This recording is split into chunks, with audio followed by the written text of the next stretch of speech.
Gerą pavakarę šios tiesioginės transliacijos pagalbos sveiki atvykę į Klaipėdą ir čia Klaipėdos futbolo mokyklos stadione startuos dar vienerios Lietuvos futbolo federacijos taurės rungtynės. Kol kas užaštrinti atakos nepavyksta, galbūt dabar smūgis į vartus ir tai yra vienas iš tų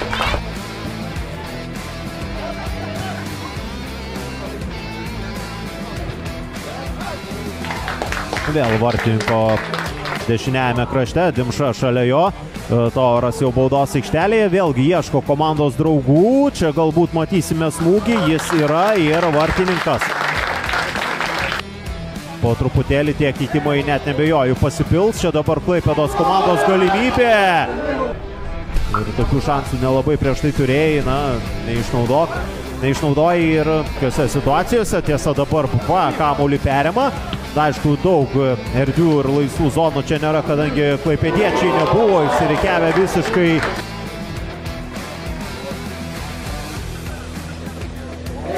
Ojojoj, dar viena klaidelė, dabar BFA pasileidžia į priekį, dviese prieš vieną, puikus šansas. Artiomas Osipovičius. Nuškevičius, dabar vėl Osipovičius.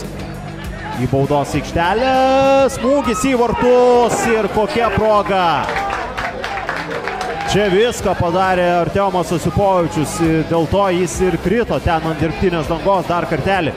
Puikiai čia parideno kamuolį. Ilgas tolimas perdamas į priekį, Osipovičius dabar su kamuoliu jau žiūri, kas vyksta priekyje, ten priekyje įsibėgėja. O Nuškevičius, jis jau baudos aikštelėje, jo smūgis ir tiesiai į vartininką. Juanas Tauras pasileidžia į priekį, prasižengti nepavyksta, čia dabar jo perdamas, Osipovičius. Ar matysime smūgį, bet viskas baigėsi tuom, jog Saidas.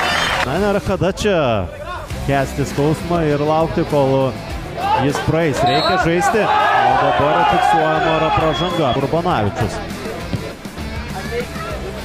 atlieka perdamą į baudos aikštelę, čia tokia situacija ir įvartis.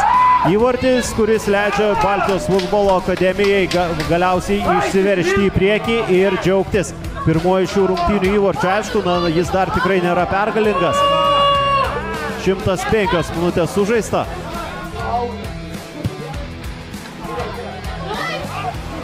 Daniel Bukel, štai taip.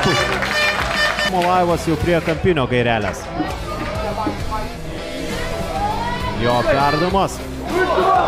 Ir 1-1.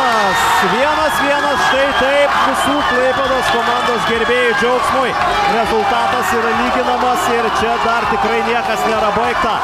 Lukas Sungaila visų priekyje. Standartinė situacija. Aišku, dar ir vartininkas yra.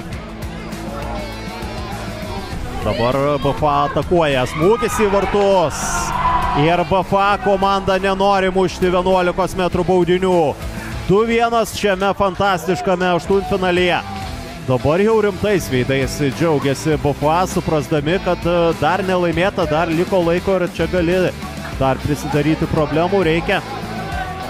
Ir šios rungtynės yra baigtos. Baltijos futbolo akademija galbūt sunkiau negu tikėjosi ir norėjo, bet vis tik įrodo savo pranašumą.